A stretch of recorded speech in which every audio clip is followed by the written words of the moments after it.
Hey everybody, it's Emmy from The Great Adventure, and my dear Gracie is taking a late afternoon snooze in the camper. I know that's a big surprise to you. You're gonna wonder if I ever walk her. I do, actually. But I wanted to share something that has happened to me in the last few days that to encourage all of you. This is meant to be an encouragement. So I didn't plan initially to come to Indiana. I knew that I was going from Missouri and would get to Pennsylvania. Thought I'd go more the southern route, but as it turned out, Indiana seemed to be more the straight route into Pennsylvania. So I saw Indiana as kind of a stepping stone to get to where I needed to be. Because I had bookings in Pennsylvania. I did end up getting bookings here in Indiana too, but that wasn't when I first started out. So I prayed about it and I felt like God said, go to Indiana. So I went to Indiana, and I spent my first 5 nights in Waveland, Indiana, which is really in the middle of nowhere. I stayed on a corn growing and soybean growing farm, with my host Chris and Walter. And some of you may have already seen the video where I talked about my hitch breaking, and then my battery went out on Moose, my Sequoia. It all happened at once. And you gotta get the picture here. Here is Walter, who's 80 years old, and he's grown up in Indiana. They live half the year in Florida and then the other half back up in Indiana. He's got 800 acres, and now he rents out his farm to a young renter by the name of Joe, young farmer. And I learned that's quite common now, where these young farmers rent the land and then raise the crops. And so the farmers that are renting get a monthly rent, and then if the crop does well, they get a bonus at the end of the year, which is great. And Walter is no dummy. He grew up farming, but he also graduated from Purdue University with a degree in agriculture, and the guy knows a lot about a lot, and he's a very sharp man, very sharp man. I'm guessing his body's aging faster than his mind or anything else, and certainly his will. So when my trailer hitch broke, I called Walter and said, do you know any RV places? He goes, oh, don't worry about it. Come back here, we'll get you fixed up. I got lots of tools, we can do it. So I decided to do that. I did not know what it would cost Walter in time, blood, sweat, and tears. And I do mean blood, because every now and then I'd look over and there would be a stream of blood coming down his arm, and I go, Walter, you're bleeding. He goes, it's a flesh wound. And we were in his barn late at night, his garage, working till 10 o'clock, a couple nights in a row. He was doing most of the work, using every muscle in his body to loosen up certain things, to the ball on the hitch and all of that. He was grinding, using a grinder to grind down something so the new hitch would fit. I mean, more than once I looked and he was under my trailer on his back. Now I know a lot of 65-year-olds that can't get on their back, much less bend over. And here was Walter on his back, on the ground, underneath the hitch, working. And I said, Walter, let me just take it to an RV place. And he said, no, I can do this piece of cake. I can do this. No. And he's a stubborn son of a gun. I will tell you that. Now, mind you, Walter and Chris didn't know me until I drove up with my mushroommobile and Gracie, and they welcomed me as boondockers, welcome hosts, to stay 5 nights at their farm, to plug into their electricity. Not only that, Chris took me all over. She has gotten to know all of her Amish neighbors, and I got to visit Amish homes and farms. see a whole new lifestyle that these people live, and learn a bit about the Amish, which was fascinating. They welcomed me with open arms. It was wonderful. And then one day, Walter said, well, we'll go into town, we'll get you a new battery. We found out that my battery had died. He said, we'll go into town, but we want to show you Indiana, and this part of Indiana. I did not know that I was staying in a county where there are 31, I had said earlier 39, but 31 covered bridges. Fascinating. And one evening, Walter took me on his side-by-side ATV, and we literally drove for about an hour, and he'd point out, he goes, that's my farm over there. And then, oh, this is Joe's farm, that's my farm over there, my cousin owns this one. We drove all around the area, and I learned a lot about farming in today's economy, and they're multi-million-dollar businesses, just saying. When we drove up to Joe's farm and saw the semis there and all of these self-driving farm vehicles, I realized I sounded like a dummy, but I said, Walter, we're talking millions of dollars? He said, oh, you better believe it. So he taught me a lot about Indiana. He taught me a lot about farming. He taught me a lot about persevering as he worked on my trailer. He was not willing to give up. He fixed the hitch. He put in a new battery in my car with no intention of receiving anything. I did leave a little gift, and I hope I didn't insult them, because Chris assured me that is not what it's about. Their last day there, I was fretting because we didn't have the new battery, and they drove me all over the county to see more of the covered bridges. We went out to lunch. They took me to hear about the mill that had been owned since the 1800s, and we had a grand day together. And Chris, knowing that I love thrift stores like she does, we went to a thrift store, we went to Five and Dime. They spent lots of time with me, and then she hands me a book that she bought for me to learn more about it. I am a stranger staying for free on their property, and they treated me like family. Now I'm sharing this because I've learned something in Indiana that I think we've lost in a lot of the bigger cities, and quite honestly in a lot of our families. These are God-fearing people who make their living off of the earth and the weather conditions. They have to rely on God. I learned about relying on God during this time. Anything that could go wrong did go wrong. And I didn't have my friends back home or my family to bail me out. I had to rely on God to lead me to the people that would help me, because I didn't know the first thing about fixing a hitch. I didn't even know how to disconnect my own battery. I'm sorry, but call me a stupid idiot, but I really didn't. I'd watched people do it, but I had never done it. And so Walter and Chris taught me a lot about being neighborly and caring for one another, even when we don't know each other and we're not invested in each other. That was one of the things I learned there. Now, you think the story's going to end there.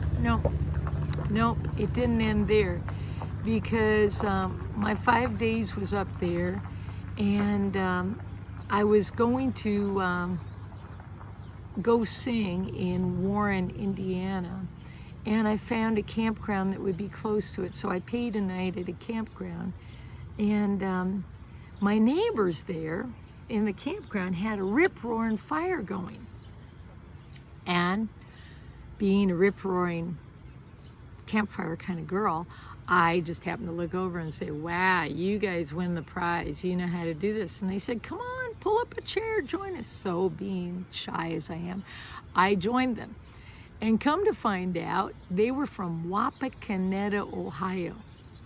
Now, I happen to know about Wapakoneta, Ohio, because my roommate in Amsterdam when I was with Youth with a Mission, Kathy Carter, was from Wapakoneta, Ohio.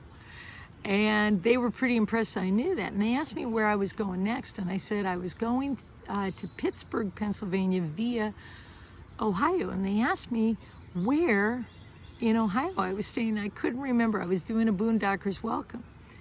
And they said, well, come to Wapakoneta so you can see Wapakoneta, the birthplace of Neil Armstrong, and we can show you around. And I said, well, are there any campgrounds there? They said, no, but there's our driveway. And we'll let you plug into the electricity and get some water. You can stay with us. These people had never met me before. For all they knew, I was an axe murderer, and they were inviting me to share their electricity. Well, guess where I'm going in a couple days? I'm going to visit my new friends, Bob and Jackie in Wapakoneta, Ohio, and stay with them. But that's not the end of the story. The next day I had to leave to go to another Boondockers Welcome host. And so I had already made those arrangements, so I left the campground that morning after we exchanged contact information.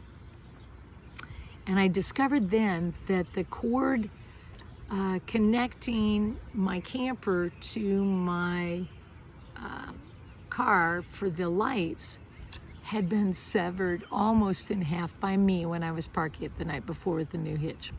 Duh. So I asked people at the place where I was singing, do you know any place I can go to? And they said, well, there aren't any RV places right around here, but you can go to like an AutoZone, check it out. So I went to the auto place in Bluffton, Indiana, where I would be staying next.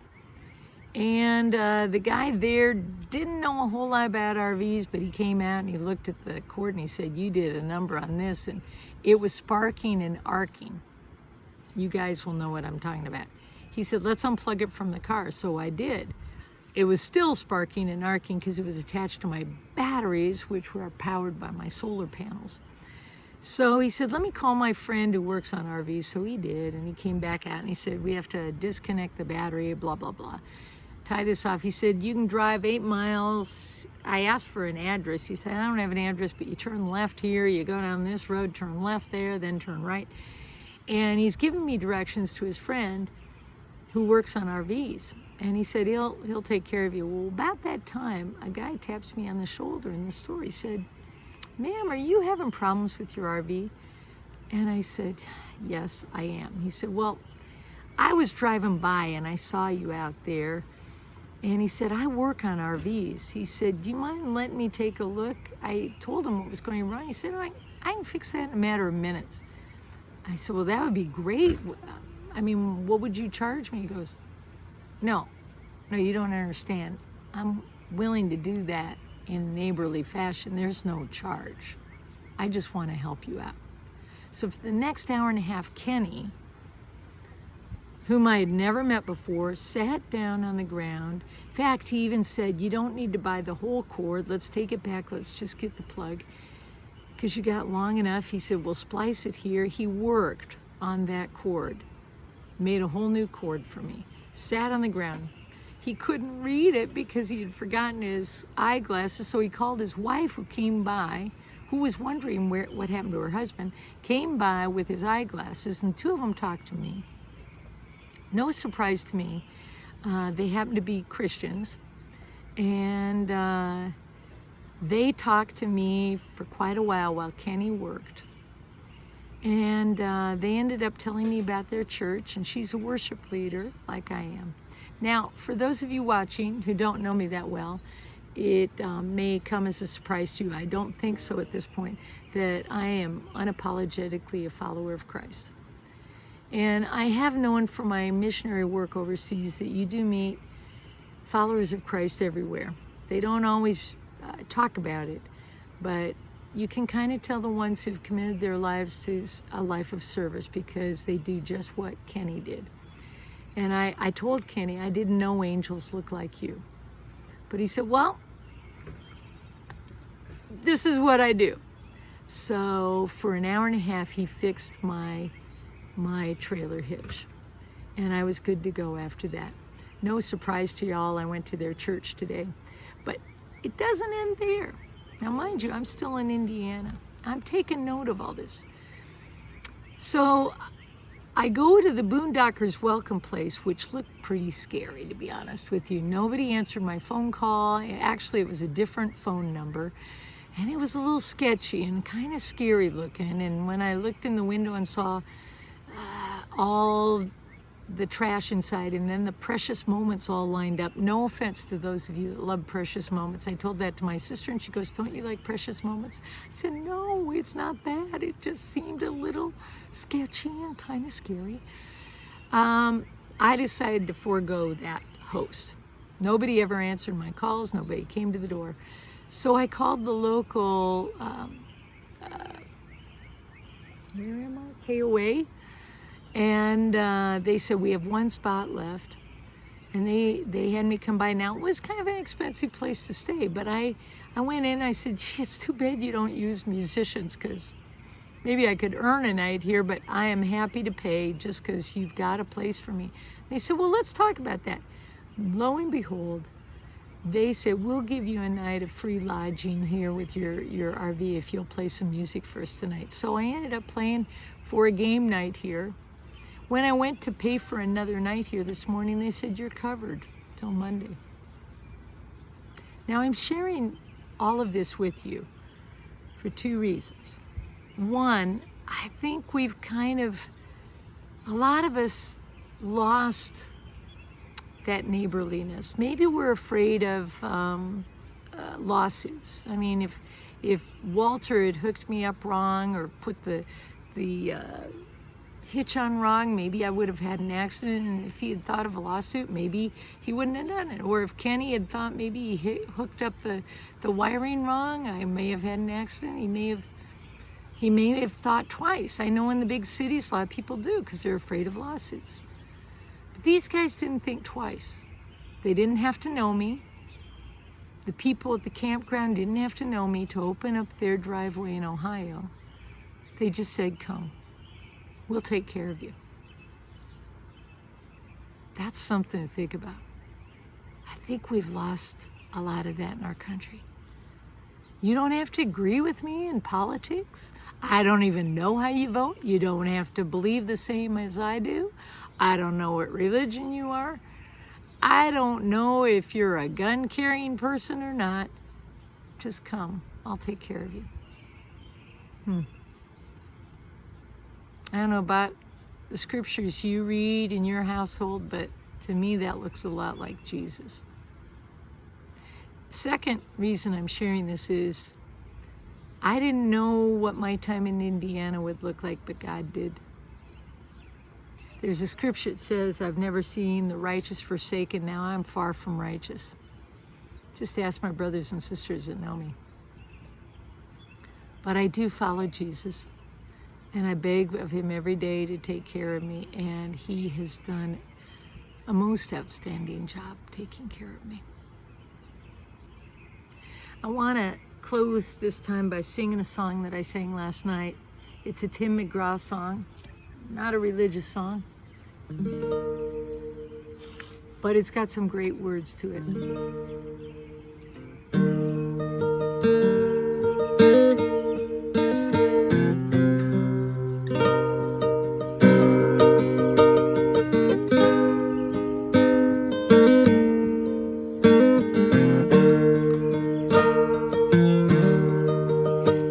There's a light that shines by the front door. Don't forget the keys under the mat. When childhood stars shine, always stay humble and kind. Go to church 'cause your mama says to. Visit grandpa every chance that you can. It won't be a waste of time. Always stay humble and kind. Hold the door, say please, say thank you. Don't steal, don't cheat, and don't lie. I know you got mountains to climb, but always stay humble and kind. When the dreams you're dreaming come to you, when the work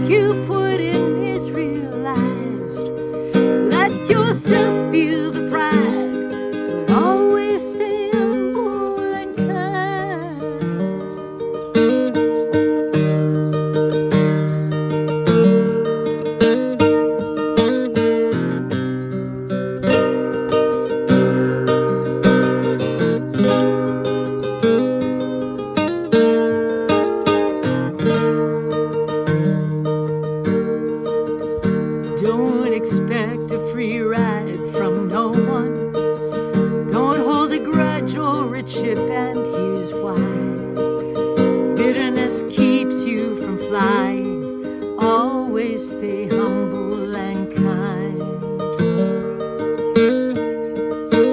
Know the difference between sleeping with someone and sleeping with someone you love. I love you ain't no pickup line, so always stay humble and kind. Hold the door, say please, say thank you. Don't steal, don't cheat, and don't lie. I know you got mountains to climb. Always stay humble and kind.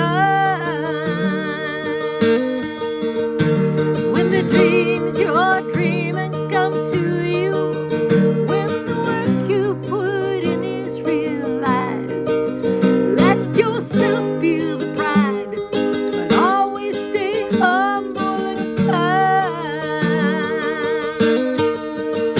Do-do-do-da-dum-da-dum.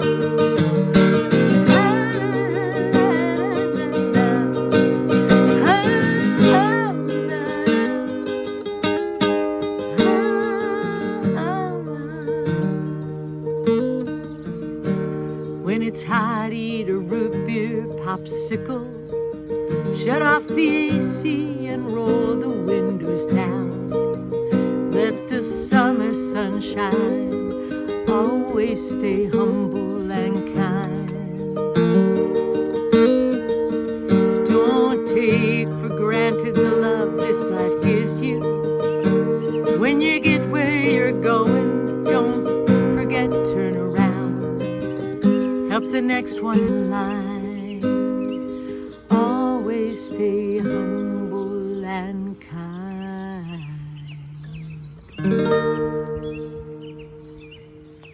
Don't forget that.